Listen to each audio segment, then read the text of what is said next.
Hello once again. Welcome to my YouTube channel. Today I would be interviewing an incredible personality. Her name is Jo Nketiah. She is a social media writer, an artist, a plant mom, and an Enneagram personality too. And she's also a medical sonographer. Jo, meet my audience. Audience, meet Jo Nketiah. Thank you, thank you, thank you. Okay, Jo. I'm so grateful that you took out the time to be a part of this project. So before we started this channel, we sent out a survey to our target markets just to get a sense of what they would want us to talk about. We've noticed that for some of them, they weren't so trusting of information on the internet. So before we start the interview, we would want you to take a pledge with us. Please raise up your hand and repeat after me. I promise to say the truth. I promise to say the truth. The whole truth.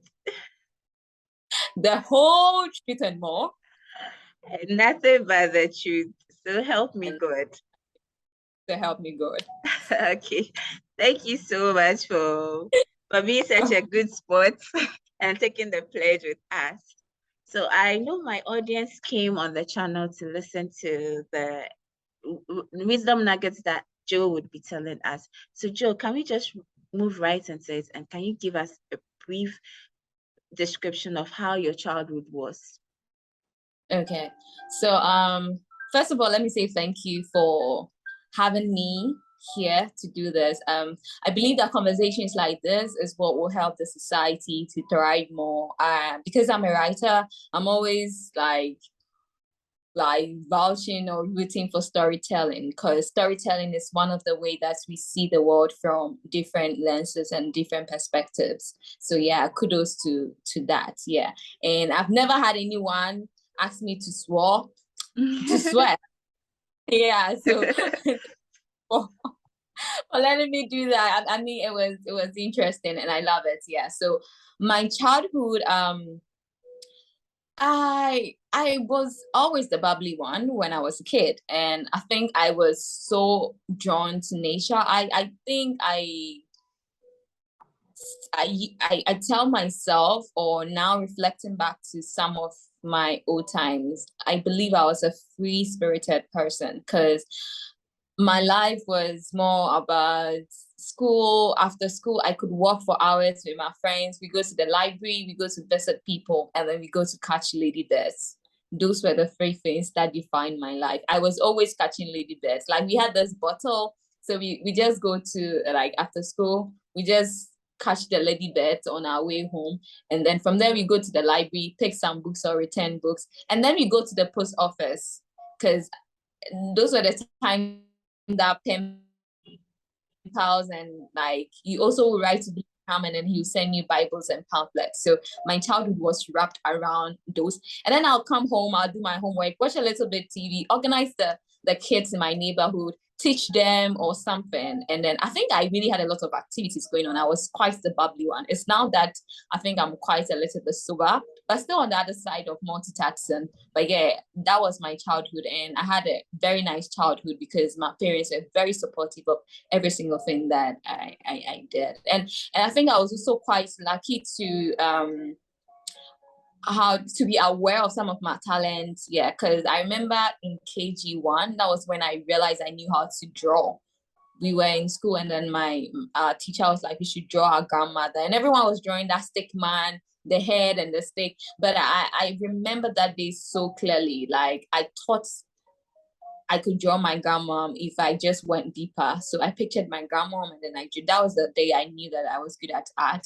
And I also took part in drama and music and all that. So I think, yeah, my childhood, I was quite lucky to notice my talent and my gifts. And then, like I said, my parents were very supportive, especially my dad.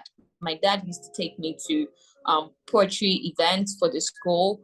My first poem, the title was "I Am Coco," and that was her mother's speech and prize giving day. My dad walked my school so that I would perform that poem. Yeah, so I think I pretty much had a great childhood. Yeah. Wow, that's interesting. You were all over the place. I was like everywhere you go, I was all over the place. Okay, that's interesting. I'm glad you had a very interesting childhood. I'm sure that will form into later as we get to know you, get to understand how that played a part in you, the career that you chose. So, Jo, can you tell us about your career path? Okay. So when it comes to my career path, I always tell people that I, I think that perhaps a little bit of it fell into my laps and I grabbed it because when I was a kid, I didn't know what I wanted to become. And I didn't have any figure to look up to. Like my cousins, we were in Obuasi, and most of my cousins were in Kumasi and in Accra. So I didn't really have a picture of the future through the lens of somebody who was after me, like before me. And being the first child, I didn't have any older sibling to get to look up to. All that I know is that I was just, like I said, I was very free spirited. And I remember when I was when I was in class 3 or so, I first heard about air hostess, and I went to my dad and I told my dad I wanted to be an air hostess, whatever that meant. I didn't know, but I just wanted to be that because it sounded so nice. And my father said I could be that. The next day I heard the word engineer, and I went back and I told my father I've changed my mind, but I want to be an engineer. My father was like, yeah, you can be that. You know, sometimes some kids grow up seeing doctors in their family, lawyers, or people of high professional career path that they can look up to. I never had that. And I never saw anyone in my immediate surrounding be like that. So for me, I don't think that career was really something. It was just a flow. Like I was just moving through the flow. So I remember when I was in JSS, I told my dad, oh, I want to write my BC and I want to try writing the BEC in JSS too. My father was like, yeah, you could try that. So, you know, when you are writing your BEC, they let you choose schools and all that. So I wanted to be a journalist because I knew that I love to talk. And whatever journalism was, I didn't know, but I knew I wanted to do something that had to do with talking to people or having interviews and all that. And I also knew that I loved advocacy at a very young age because I'll mobilize the kids in my neighborhood and try to talk them or try to be a wannabe lawyer kind of thing. So I wanted to be also a lawyer. I think if I was born outside the country, probably I would have been a social worker. I always say that if I was born outside the country, I would have been a social worker because I love things that involves the community. But I didn't know how these things could evolve in my country because, like I said, I didn't have a model to look to. So when I was choosing the schools, I chose general arts. And because I was good at arts, I remember I just chose visual arts to just in case, yeah. And when my school came, I had 7. When the schools came, I didn't have a school, so I was torn between waiting to write when I was in final year with my colleagues or just waiting if I could get a school. And I thought, okay, I could wait and get a school, but fortunately and unfortunately, when the school came, I had a very good grade. I had 7. When the school came, I still didn't have like the school of my choice. I was in Kumasi then, so I chose Yasanto. I didn't have that. But my dad was friends with this, the headmaster of KSTS. KSTS is Kumasi Senior High Technical School. And then my father told him that, oh, they had a meeting one time. They came to my house. My father was explaining my situation to him. And he was like, oh, 7 is so great. And KSTS was like a test school by then. And having 7 is like a good grade, too much good if I should put it that way, to come to that school. So yeah, he asked me, he said I could come. And I remember crying so much that day that, man, there's no way I'm going to end up in that school. That was a little bit of pride in my heart, because I kind of myself, like I'm like my friends are going to laugh at me because I mean, if you talk about schools, you know of the Yasantoes, you know of the Gehes, and I didn't know of the Gehes because I wasn't like it's just my vicinity, the schools that I In your region, yeah. and I felt like my friends were going to laugh at me because I've rushed and it was a technical school and I wanted to do general art. What was I doing in technical school? Plus it was a mid school. Like, so it never really was anything that I wanted. And you know the funny story? So this is a school that we went for a camp meeting, right? And I saw that the kids, like the students were just walking around and I felt like they were not serious. So I told myself that if I ever happen to be in such like this, literally, this is how I said it in Chi, but some familiar time people. So eventually I had to go to the school because my dad was like, okay, you just go. When you done first term, I'll take you out of the school. And I remember finally agreeing, but they didn't have general arts. So the option was science. So that was how I got into science. I didn't get into science because I had a vision of wanting to be a doctor or a nurse or something. I just got science. Like, okay, let's see how we do. So first, and I remember when I went to the school, 2 weeks time, one of the schools that I've used as my second choice called me, but we have paid schools and everything. So I thought that maybe, but my dad was willing to let me leave if I wanted to, but I felt like it would just be a lot. So I was like, no, I'm going to go to the school. And then after first term, they transferred me. After first term, I was first in my class. So I had a scholarship to complete the school from first year to third year. And I felt like it would be a waste of money to let my dad transfer me. I kind of like stayed in that school. And looking back, I think I needed that experience because that school shaped me in some ways. It was a lonely path for me. It was also a way for me to really sort of like embrace my insecurities because I've always known myself to be a very intelligent person. And I thought that in life, you always get what you want. So I wanted to go to the big schools, you know, because anytime that you see, and you know, schools where even up to now, it's like it defines people. People define themselves by the school, the secondary school that they go to. It's like a sort of like a worth thing that people place on themselves. But looking back now, I realized that it's you, the individual. As much as school shapes our lives, it's you, the individual, because you can go to a very good school and you still can't make it in life.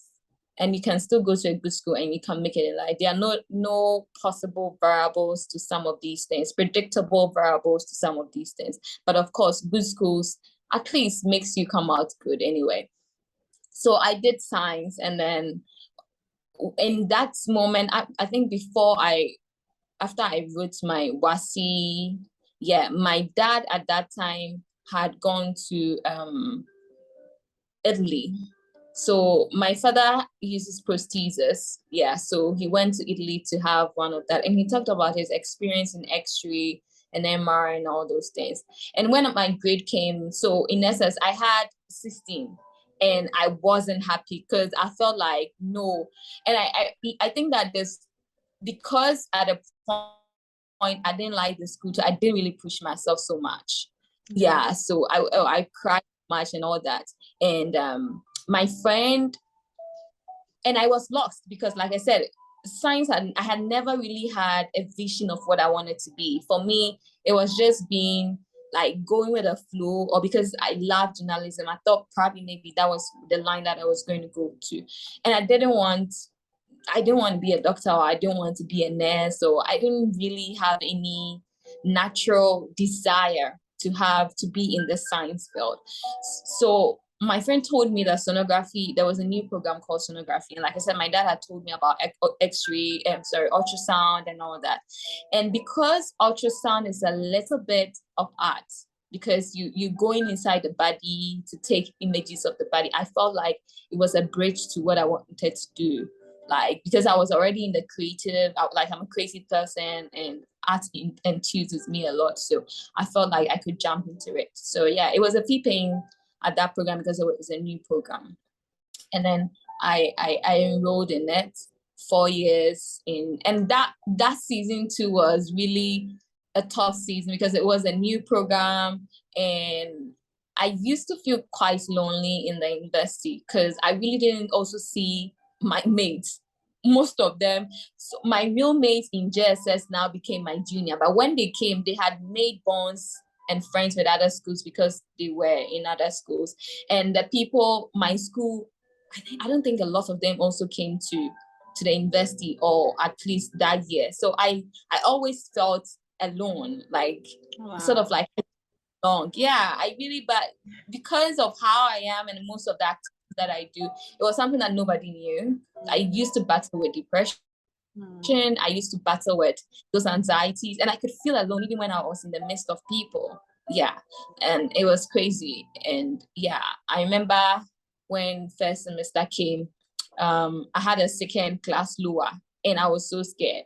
But I tried my best. By the end of school, I had a second class upper. Like I really pushed myself, and I was so happy that I didn't stop any of the things that I was doing. If anything, I even did more. I was part of the debates team. I was part of the drama. Like, unless something doesn't appeal to me, you see me there. Yeah. And looking back, I think I forced for it. That's why I said that even though it might look like it fell on my lap, but it was also like I fought for it. So things to just cut the story short, finally I completed school and I had to do my service. Accra was the last place I wanted to be, because when you are from Kumasi, people assume that Kumasi, they have this fear. They say Kumasi people are afraid of Accra or something. I think my own reason was I thought Accra was too busy. It's too busy, man. I don't want to be in this so much busy town. And a part of me loves quiet places. Yeah, so I chose Tamale Teaching Hospital for my service because I felt like it was secluded, it was quiet, it was a town of its own. And my boss was like, no, I'm not taking you there. You are coming to 37. And 37 Military Hospital had never had anybody who does service there. I was just at his office and then he called, like, I'm bringing somebody there. So I had to quickly take my things back to Accra. And even when I came to Accra, I went to 37. It had not still reflected.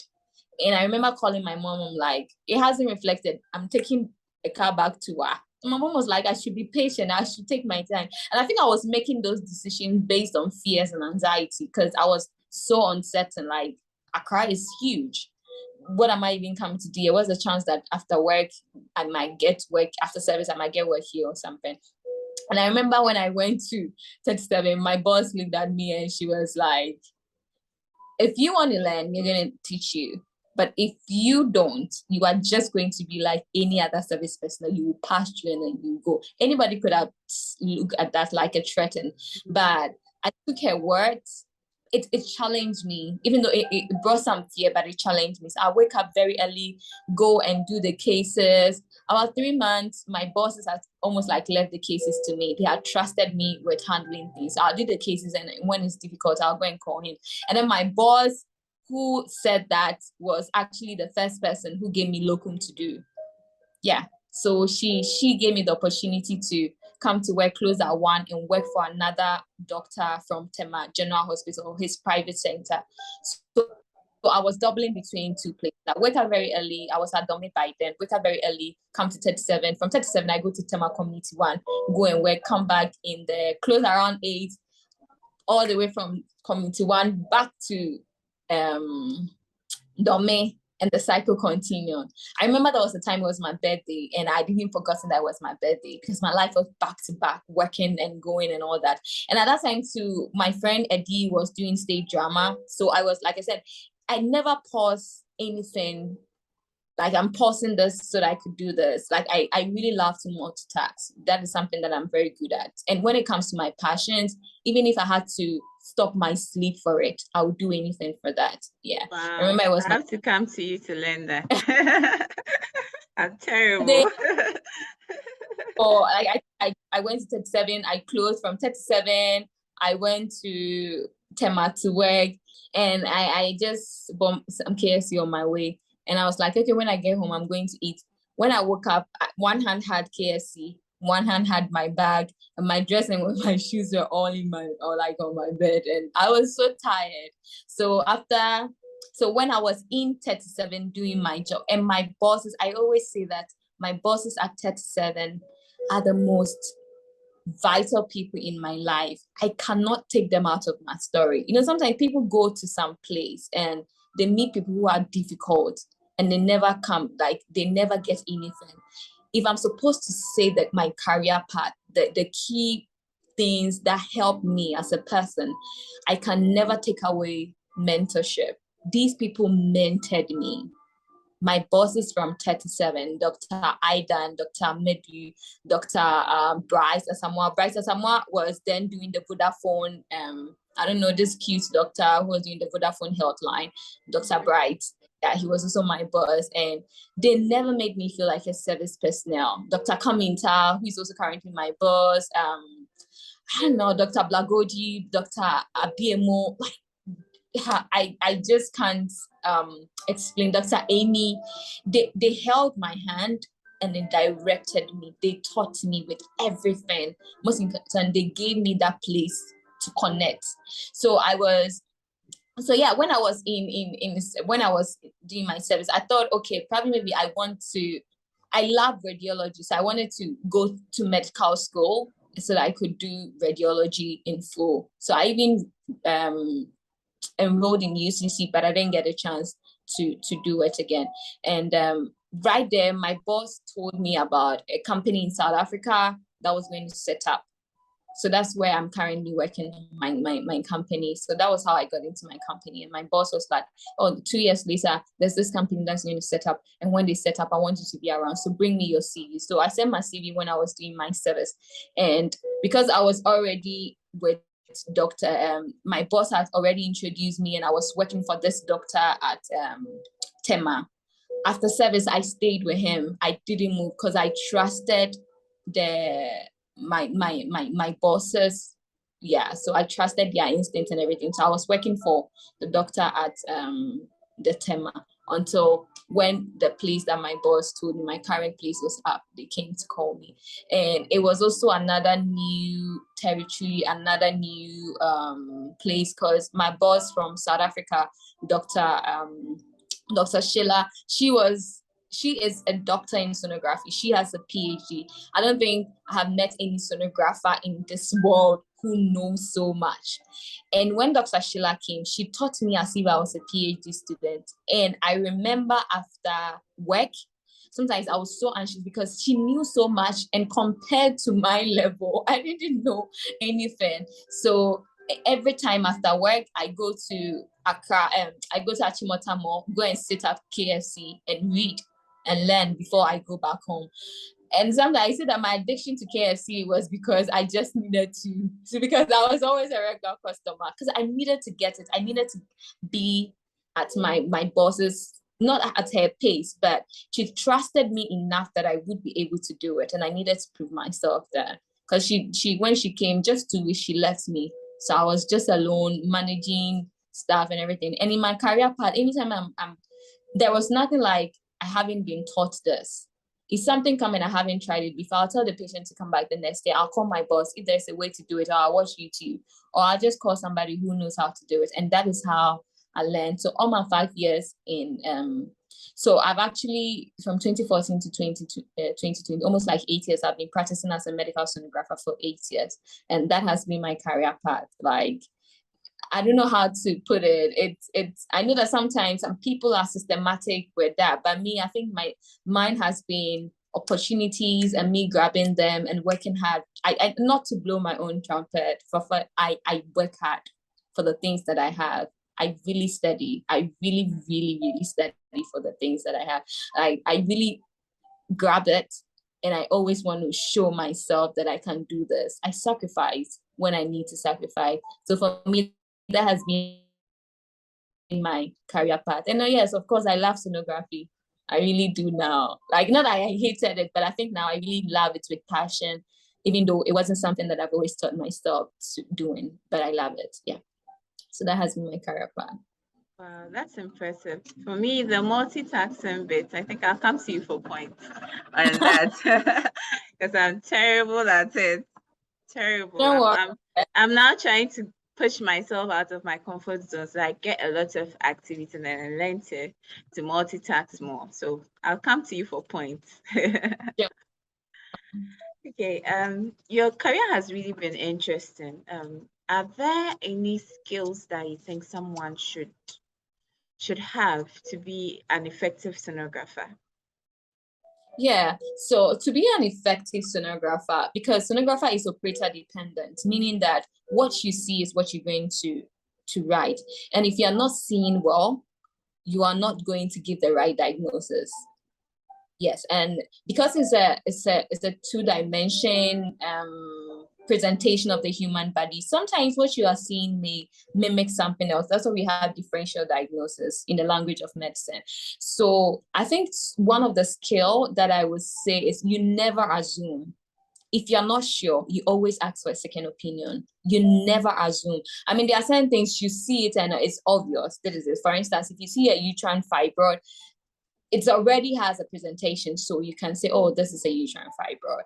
But what about things like ectopic? Sometimes it looks like ectopic, sometimes it doesn't look like ectopic, sometimes it looks like appendix, sometimes it doesn't look like appendix. There are so many pathologies that could mimic other things. So one of the things that I would say is, to be a great sonographer, you need to push away complacency, and you need to know at the back of your mind that what you are seeing, you might not be seeing clearly. So when in doubt, you always ask. You can call somebody, you can always, if you are working alone in a facility, you can always tell the patient to come back for a second opinion, or you can recommend a second opinion to other person, but you never stick your neck to say that this is it. So in the language of sonography, we use words like this is suggestive, this could be, this features are consistent with this. So that is one skill that I would say. And two, I'll say you never stop learning. You never stop learning. I mean, never stop learning is, it's not even a skill for just sonographers alone. It's a skill for everybody. There are so many knowledge outside there. Oh my God, like so many. Yeah, I've learned a lot from the internet. When I was doing my podcast, from zero to wherever that it went, I learned from YouTube straight up, how to download, how to edit, everything I learned from YouTube. Like I said, when I'm doing a case and I haven't seen this before, I tell the patient, oh, come back tomorrow. We will try and then find a way. And then I go to, because there are so many information out there, free education. So you always need to learn. You always need to learn. And you cannot be a sonographer without empathy, because this is a work of you are working with human beings. Yes, and you need to be very empathetic to the needs of people. Yes, sometimes patients can be annoying. They can be annoying. Yes, very. But then that can't also prevent you from being empathetic. It doesn't mean that you always have the luxury of being empathetic towards someone. But as you keep practicing it day and intentionally telling yourself that you will be empathetic towards others, you would find yourself picking that up. Yeah. So for me, my top three is what I mentioned. The fact that you don't need to be complacent, but you need to always ask for a second opinion if you're not sure. And you always have to read, and you have to be empathetic. And if you happen to be in a team, because sometimes you might be working with other people, being a great team leader is also great for a sonographer, because if you're not always a great team leader and you see something, you can't go to your colleagues and ask them for their second opinion. Yes, so you need to also be a very great team leader, somebody who can get along with your colleagues. And if you do that, I think you have some happy times in your career. Yeah. So, Jo, so far your journey has been very interesting. If someone wants to be a sonographer, is there a path that the person can use?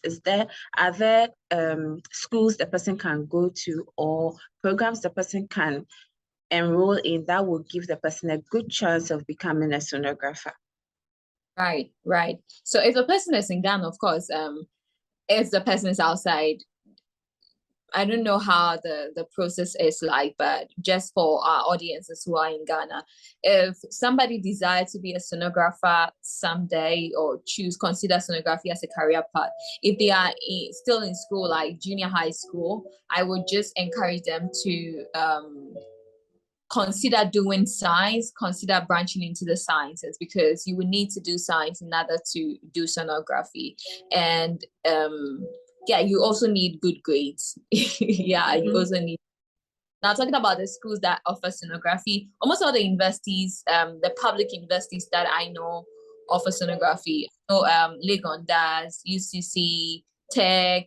I don't know about UDS and Volta, but I should think that it's a course that they offer. For KNUST is and UC under the umbrella of medical imaging. So a person has the opportunity to go into radiography or sonography, but this is sort of like the foundation that a person would need. A person would need to be a science student, and the person would need to work hard so that they have good grades and then they can do sonography. For people already in the health sector, I think that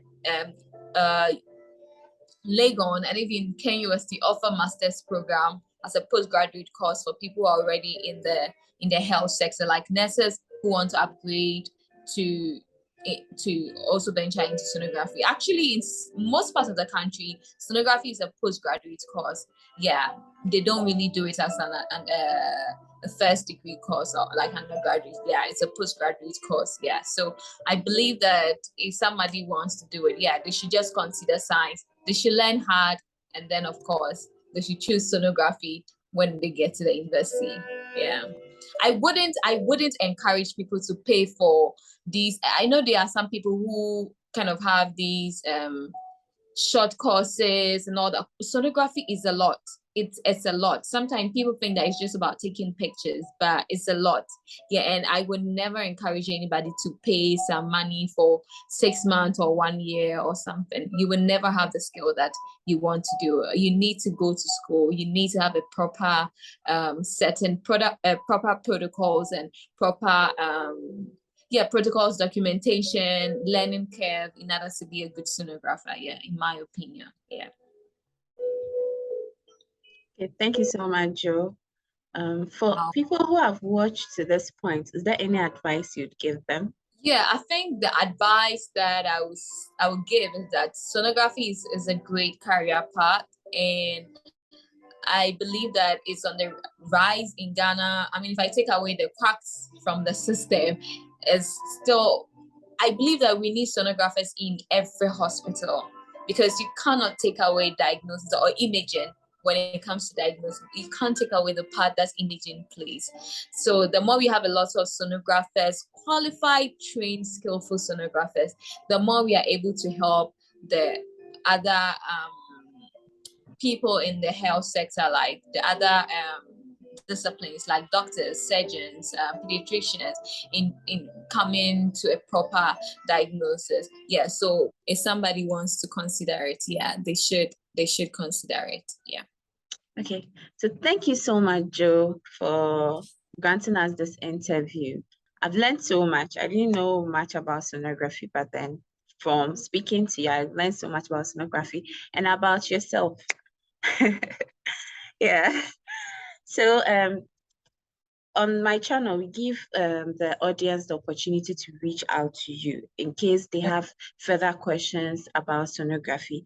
And for those who are shy, we give them the opportunity to put their comments in the comment section under the video. But Jo, if our audience wants to reach out to you or they want to ask more questions about sonography, are there any channels that you'd be comfortable with for them to reach you on? Oh, sure. Yeah. I mean, on social media, my platform, like the person could just DM me. It's Jo Nketiah. Yes. And even before, I think there are also a lot of information out there. The person should just Google sonography, KUST sonography. There's so much information that they can get. And then, of course, yes, if anybody reaches me on social media, like Facebook, on Instagram, Jo Nketiah, I would always attend to them. Yeah. Okay. Thank you so much, Jo. My audience, you heard all the beautiful and wonderful things Jo had to say about sonography. As I always say, in order not to miss out on the next personality that I would interview, click the notification icon, subscribe to my channel, and then for people who are feeling shy and they are not able to reach Jo, you can just put in your questions in the comments, and then I would reach out to her and then respond to your questions. So bye for now. Bye.